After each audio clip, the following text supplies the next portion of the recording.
Life isn't a goddamn movie. We're not going to be super cool as we do a backflip and Superman land into our healing era or through the divorce or through the job loss or through losing someone that we love. That's not how it works. Sometimes it's tears. Sometimes it's curled up in the fetal position. Sometimes it's seeing worthlessness in the mirror. Sometimes it's the utter agony of just existing inside your own body. The Self-Hype Podcast. What is up, everyone? Welcome to the Self-Hype Podcast. It's me, Eli Vasquez. This week, we're talking self-reflection and self-forgiveness and how to turn 2026 into the most transformational personal wellness year of your life. I go into self-reflection on my life, how to really utilize this New Year season so it benefits you. I get a little emotional, but we have so much tools for you to face your fears, reflect on your wins, practice that self-love and forgiveness in ways you never thought possible. So excited to share this episode. And also, we're going to take a week break after this episode. So if you want to go back to it and get some more notes, by all means, do so. And we'll get started and we'll be chatting and doing the work in the New Year season. So happy to chat with you guys and let's get into it. What's up, everybody? How's it going? Welcome to the Self-Hype Podcast. We're here. 'Tis the season, the holiday season. That is right. This week's episode, this is actually going to be a 2-weeker. We're going to go on a little holiday break for next week. So just FYI, if you're wondering, where's the podcast episode? We're taking a little bit of a breather, enjoying the holiday season ourselves and getting really excited for the 2026 season. We already have guests lined up. We already have juicy, amazing topics and episodes to talk about and discuss. But this week, I really just want to take time to be self-reflective of this new year. I think it's really easy just to keep talking about relationships and dating and breakups and all that. But I think it's really important to sit with the fact that we're alive. I mean, I was at the gym today, and this week's episode, I'm just going to be real raw here. I have some notes I have, but I never go off a script. I really just speak it from my heart. And it's really important that you guys realize just how crucial life is, how crucial self-awareness is, how crucial this whole healing era is, existence, being single, everything in between.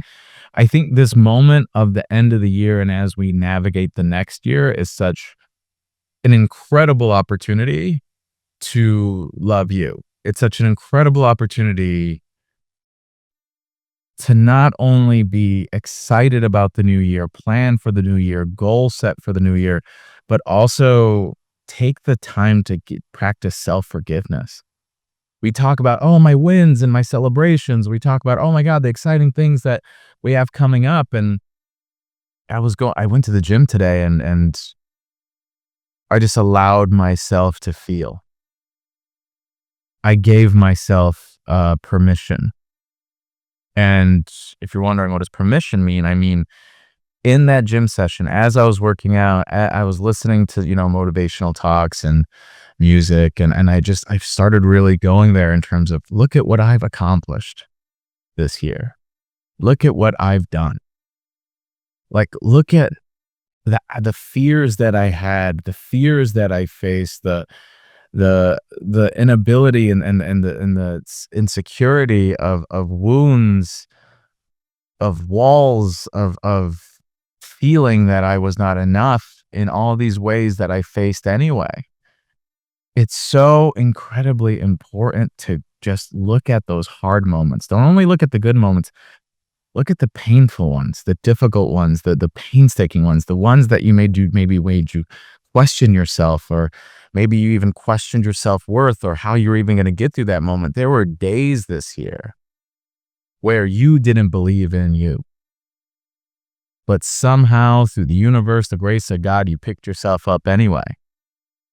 And there's something incredible about that. We tend to focus on the good stuff. I want you to focus on the ugly. I want you to focus on the sad.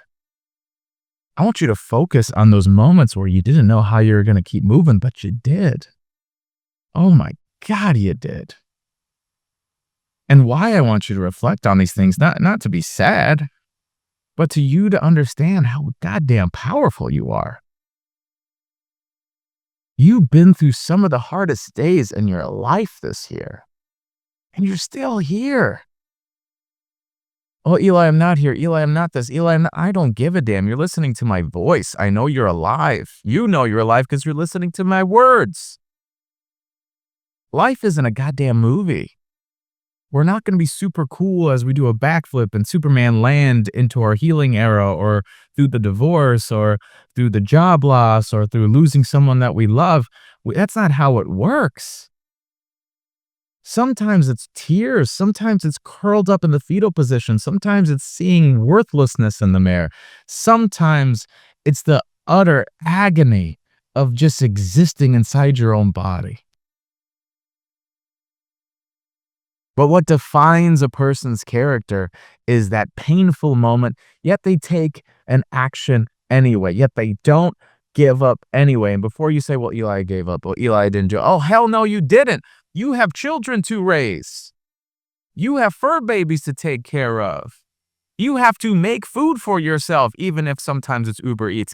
You have to go out and have that sun hit your face and show up and make $1. Don't tell me you did not try.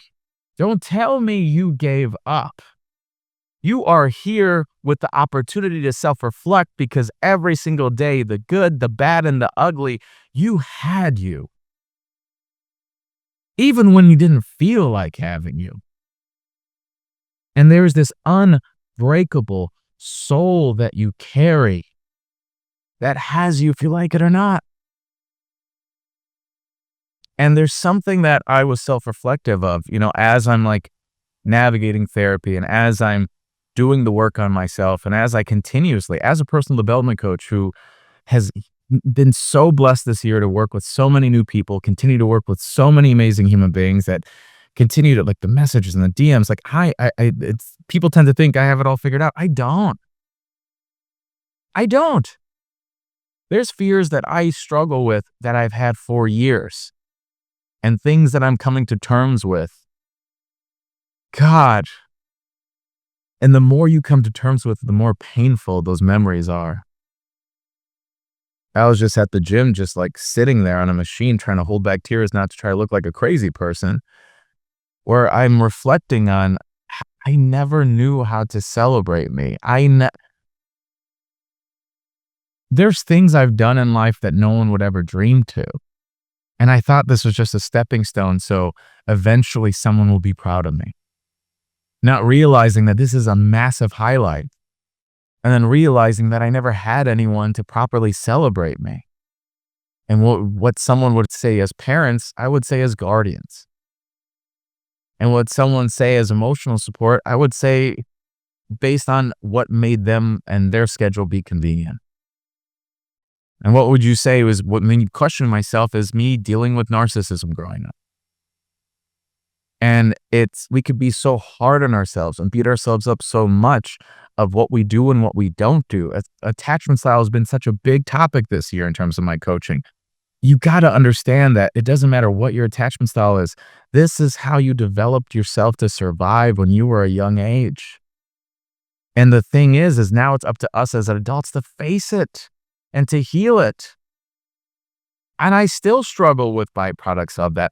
It's so hard for me to receive. It's so hard for me to know that I'm doing a good job. It's so hard for me to be able to see that I'm phenomenal. It's so hard for me to let someone in. It's so hard for me to ask for help. It's so hard for me to speak up for myself. It's so hard for me to do all these things. And I could beat myself up so much for not being as good as I would like to be. But if I'm beating myself up, that means I'm beating on that little boy. I'm beating on that little child, that little boy who just had to be quiet because if he put himself out there just to get rejected again, that would be devastating. So what did he learn? I'm better off not even trying. I'm better off just being silent. I'm better off just being alone. And I know at this next stage of my life and me growing as a man, I need to face those parts. I need to ask for help. I need to love those things. And also, I'm a work in progress, so I'm going to make mistakes. So in this season of your life, don't only reflect on the good, the bad, the ugly. Don't only reflect on celebration. Don't only reflect on the goals of the new year. Reflect on self-forgiveness. Forgive yourself. You're just a kid growing up for the first time. And if you beat yourself up, guess what? You're not a narcissist. If you beat yourself up for your actions, guess what? There's a level of accountability in your soul state that's is trying to make you raise to your highest self. If you're gonna beat yourself up, you're beating up that inner child. What your job is to parent and to love. Did I make mistakes this year? Of course I did. But I'll be damned if I'm going to discipline myself in a way that is not met with love and accountability and curiosity. I know where it comes from. My job is to see that pattern and do something about it. And the biggest way to know where our patterns are is to know where our fears are.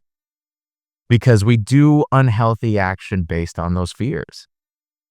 So what I would love for everybody is to really make this a part of your homework. First off, I'm going full personal wellness coach right now in this session. I'm going full, you have a taste of what it's like to work with me as a coach.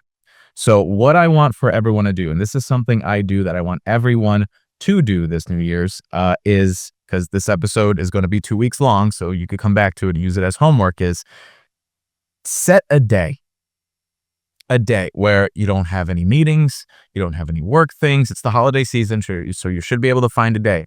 But give yourself 9 to 5. Eli, that feels too long. I don't give a damn. 9 to 5. Give yourself the day to say, I'm just going to think. I'm just going to reflect. I'm just going to game plan. Give yourself the time to say, what did I accomplish? What do I need to forgive myself with? What actions do I need to take going forward? And what's incredibly important, and this is the first tool I want you to do when you have this time for yourself, is to write down 5 fears.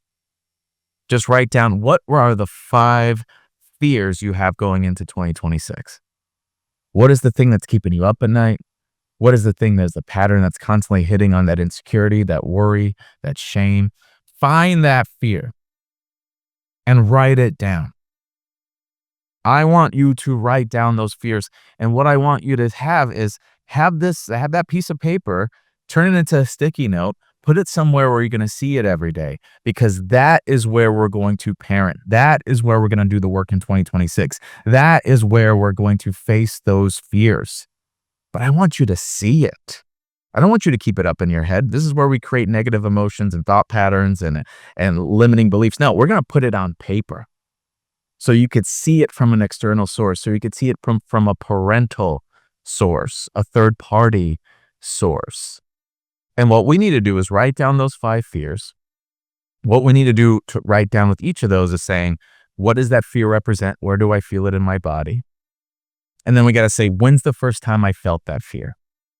And what we're getting to is we're getting to the core wound of where this fear comes from. We may think, oh my God, what if I lose my job? Oh my God, what if I go homeless? Oh my God, what if I do these things? Is it really about the job?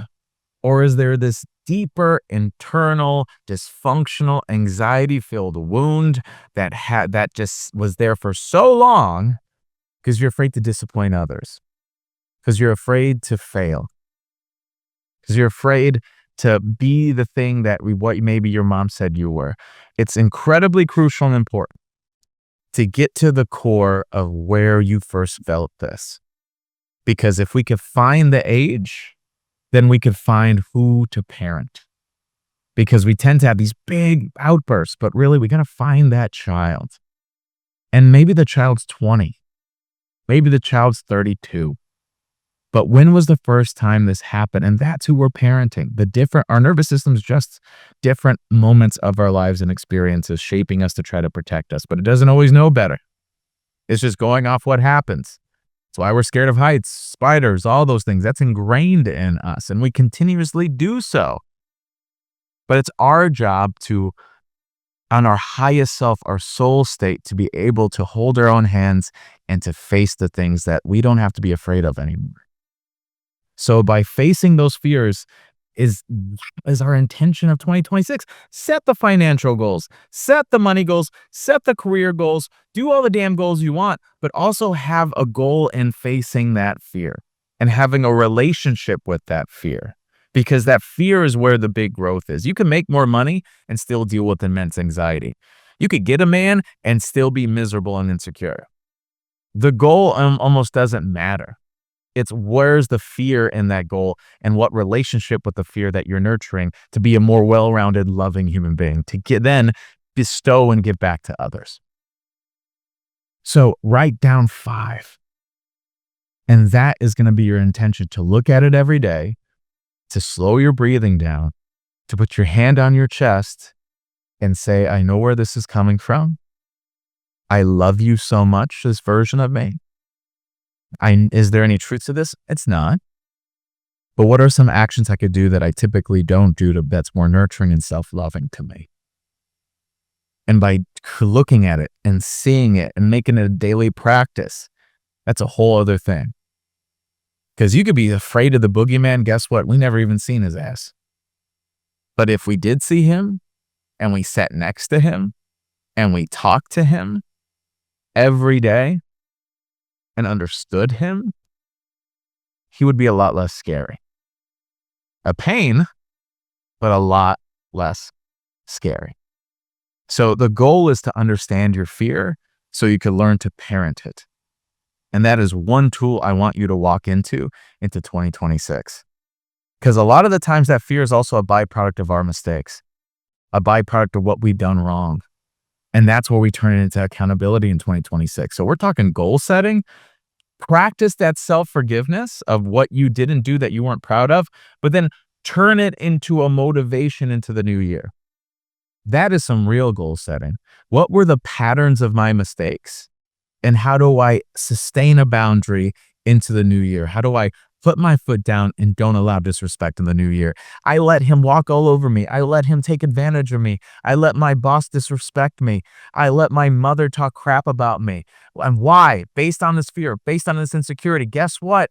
I wish I stood up more, or I stood up too much because I'm so angry and I'm so sad and I'm so sick of it. And I wasn't proud of myself for going that far.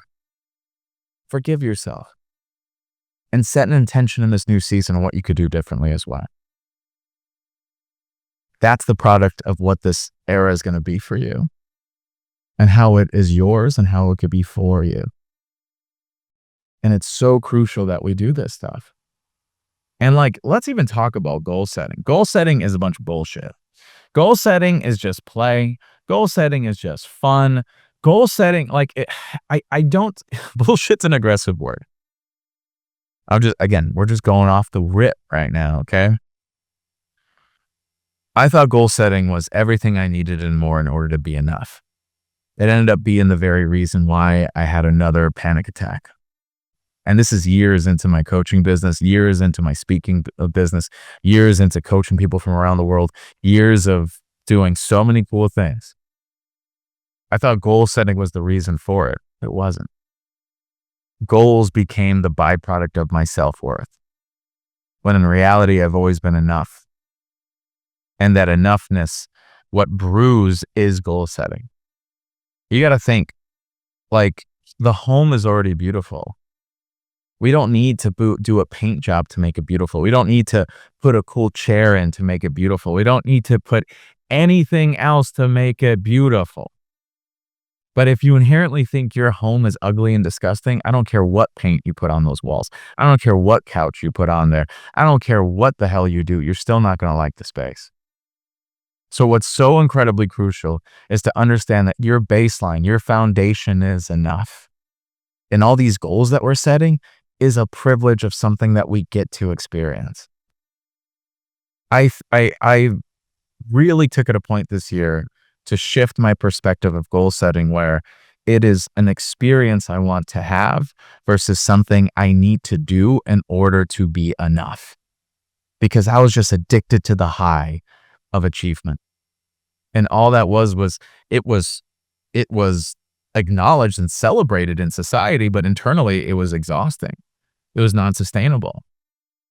So I did the work really this year, and I'm still not perfect, to know that these goals are just experiences I get to have.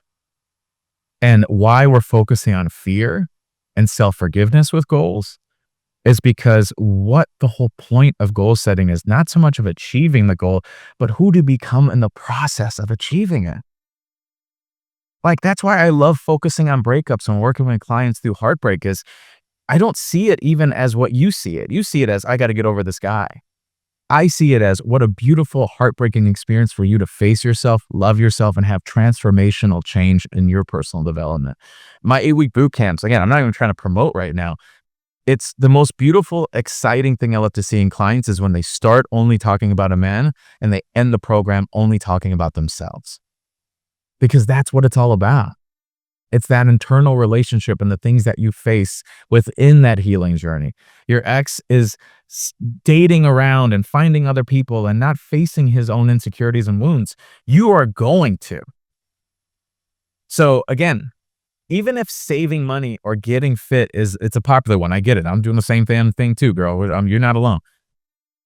My thinking is, okay, great. I get in shape, but who do I become in the process of getting in shape? I am going to be healthier. I'm going to have more energy. I'm going to create more discipline. I'm going to have to find healthier coping mechanisms when I'm feeling depressed, anxious, and unloved versus just leaning on food in an unhealthy way instead of just binging. That is what the work is. It's not about even getting fit.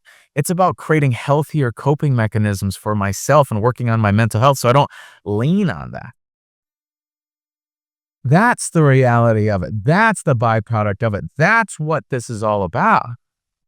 So think about those goals. Sure, I want to get this done, but who do I become in the process of getting it done? Because sure, you lose weight and you still feel like you hate yourself. Sure, you got money, but you still have this anxiety that you're going to lose it. So it's not even so much what the goal is, it's what do I want to become in the process of achieving it? So when you have that think day, think of those fears. Think of the self-forgiveness and turning it into a season of goal setting and action. But have those goals be something transformational. Be something where you envision the life because we are not faking it till you make it. We're becoming who we're meant to become today, right now. That's the process of it. And if you can get a big ass whiteboard, go for it. You know, I love my whiteboards. If you're a client of mine, part of the inner circle or boot camps, you know I love my whiteboards. And I got 3 of them. I might get another one soon. So when you have this think day, I implore you to get a planner out. Even if you don't have a planner, get a journal and just write down what your day is going to be. I like and make that a norm for you. And why is that the case? Because life and family and all that could get in the way. And I want you to be a non-negotiable of you, even if it's scheduling 20 minutes in your day so you feel like you're in control. Or you could put that goal in through that day or throughout the week. And with that big ass whiteboard, you could look at it and slow your breathing down and know, okay, I can leave myself alone because I know I am trying. Although imperfect, I am trying. And how beautiful it is to be imperfect. Oh my God. I struggle with it too, but we would have nothing to work on. Life would be so boring. I believe me, I don't want to deal with some of my shit. I don't want to deal with myself a lot of the times. You think I would because I'm just editing my face all the time, but I'm not. I'm not. It's exhausting sometimes. But I love that I get to go on this experience. I love that I get to,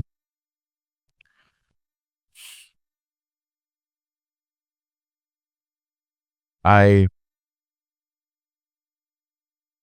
a thought hit me while I was talking. I put the weights down at the gym. And being Latino is a big part of me. Being Mexican, Puerto Rican is a big part of my identity and how I move through the world. And I always think of my grandfather who grew up in poverty, wore potato sacks as a kid, and then came to Puerto Rico, left Puerto Rico to the States without knowing any English at 18. Retired at what, 45, 50? he did all these things, raised these kids, had a home. Mind you, he had a lot of imperfections. But I would put so much pressure on myself of not being a good enough example or growing enough or making him proud enough or proud of like making my family proud of me or like pushing and working to like for my ancestors and for just doing enough. And I had to take a moment where like people where I grew up was a really rough neighborhood. Where I grew up, there wasn't opportunity. Where I grew up, there's a lot of amazing, good people. But a lot of people don't go to college. A lot of people don't realize that their passions, although risky, a lot of people don't take chances and move to Los Angeles. A lot of people don't gain a crap ton of people that follow you. And a lot of people don't share their heart online. A lot of people don't turn that heart into experiences to help other people. A lot of people don't turn that into turn hurt and pain and struggle into a gift for others that is seen, that is celebrated.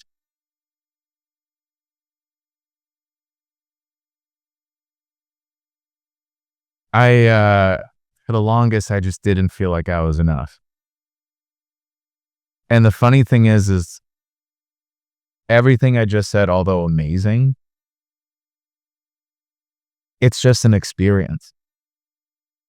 Because ultimately, what I love more than anything is that I have this spirit. I am this person that has the ability to, that has the audacity to. But I love that I ran with it.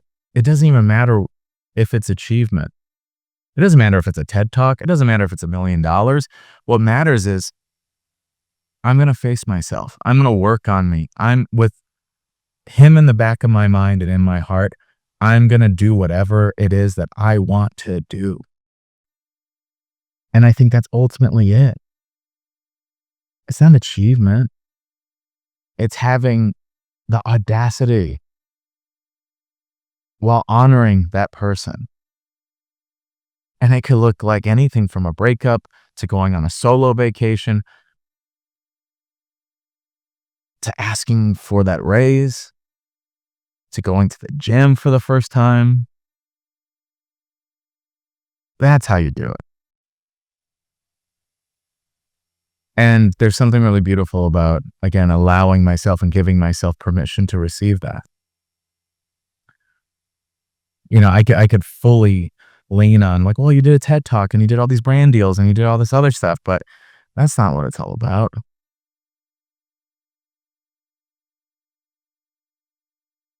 That's not what it's all about.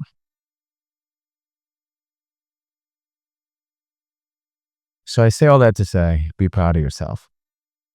If you're listening to this and saying, I want to do this for my grandmother, I want to do this for my children, I want to do this for my mom, I want to do this for the younger version of me, I want to do this for the woman that's waiting for me at the end of my life, congratulations. You're fucking awesome. You're fucking enough. You're oh fucking K. And I'm so proud of you. I'm so proud of you. I think another thing, if you feel able and ready to do so, is really, you could be in your own head so much where it's another thing to talk to yourself through these experiences. It's a whole other game of receiving it from others. So when you have this moment of self-reflection, when you have this think day, another tool I would love to give you is to really reach out to your community. This could be a text message. You can let them know in person, call them, whatever. But ask them these two questions. One, what is one thing that makes me unique? It's going to feel good, receive it. And then the second thing is, what is the one thing? What is the one thing that makes me unique? And what is one thing I need to hear in 2026? What is one thing I need to hear going into 2026? And what that means is, how do I get out of my own way in 2026? What is the thing that I need to do in 2026? What is that? Don't pull any punches. What do I need to hear? What do I need to do? And how do I get out of my own way based on what you see in me in order to achieve my ultimate self in 2026? And just let them show you. And I'm not saying you have to take all of it wholeheartedly. You probably got some ratchet ass cousins who are just haters. But if you notice patterns, start thinking, okay, this stings a little bit, but maybe there's some work here. And that's how we really face the parts and instead of just doing the busy work. Because a lot of times why we want to get fit, why we want money, why we want to get over that breakup is because those are just surface level symptoms of internal core shifts we need to make. But we tend to just polish the top. We tend to just put a new paint job versus changing the engine altogether. And that is that real role we need to hear from people. So if you could reach out to 10, 5 at least, and really collect that data, then you have a whole new scope of where and what to face going into 2026 as well. But the one thing to remember is that you are enough, that you are safe, that you are loved, that you are enough. So I want everyone to hold on to these tools. I want everyone to really challenge themselves in this season. Obviously, drink the eggnog. Obviously, twerk and shake your ass. Obviously, enjoy the new year. But take a moment, take a day, take time to think, to explore, to face, and for the love of God, self-forgive. Tomorrow is not promised, and your existence is astronomically rare. You will leave this earth one day. You know how the story ends. That's the only thing we know for sure. We just don't know which page it is. It could be the next page or 60 pages later. So what's important is what the hell we do before the book is closed. And know that we did not get this far to get this far, where you could think, oh, I went through all this pain and frustration. My life sucks. Hell no, you've been through all that pain and frustration. We're just getting started. If you could get through all that trauma and baggage when you were a younger version of yourself, when you didn't have the same experience and the same motivation and same confidence and same know-how that you do now, what the hell is stopping you from going forward? Don't tell me you can't, because you already did, with less understanding of yourself and less confidence. So if we have more, don't tell me you can't. So when you see these fears, when you see these challenges, when you receive these things, when you set these goals, we ain't going to say, well, I hope so. We ain't going to say, I'm going to try. We ain't going to say any of that. You're going to say, I must and I will. And maybe I'm not going to get it all done. Maybe I'm not going to get it done perfectly. But the goal is I'm on a journey of self-discovery and personal wellness. And that is the ultimate gift I can give to myself, my children, and everyone, and then some. There's something really incredible and beautiful about that. So say it from the damn mountaintops and practice presence. I'm not talking getting presents, I'm talking presence. So when you're with the kids, when you're with the family, when they're unpacking gifts, take a moment to slow your breathing down, give yourself a deep breath, and just take a mental snapshot of this love that's around you and what you get to experience. Because this will end one day. Not to be morbid, but it's also our ultimate motivation. So do something about it. And I'll see you next year. Thank you all so much for chatting with me. Thank you all so much for being in this space. I'm so excited for the new year. If you heard this pod and if you're really amped, if you're really excited to do the work, check out my show notes. We are starting on my 8-week healing boot camp. on January 5th at the sign of this recording. It will be January 5th. It's an 8-week healing experience. I don't care if you're going through a breakup or if you're single. I'm looking for a small group of ladies to do the personal development work with me. So we're going to do 8 weeks of challenges, 8 weeks of live calls, 24/7 group chats and one-on-one discussions. It's going to be a full-on experience where you're going to design the next 12 months of your life, where we jump in ice baths, where we set different intentions. We learn how to set boundaries and understand the dating game based on a personal wellness, inner child perspective, so you could find healthy partnership in 2026. If you want to join me on that journey, link in the show notes. I would love to get to know you and work with you. You can book a free discovery call with me. We get started January 5th. So hopefully I see you there. With that said, I just want to say thank you guys. And again, I still feel like I say thank you all the time, but I'm blessed and highly favored, and you guys are a reason for that. So I just want to give that love to you and give it to yourself. Now, no matter where you are in the world, if you're listening to my voice, it means that you are somebody, and that somebody is worthy of love and intention and growth. This is your story. Let's get after it. The Self Hype Podcast.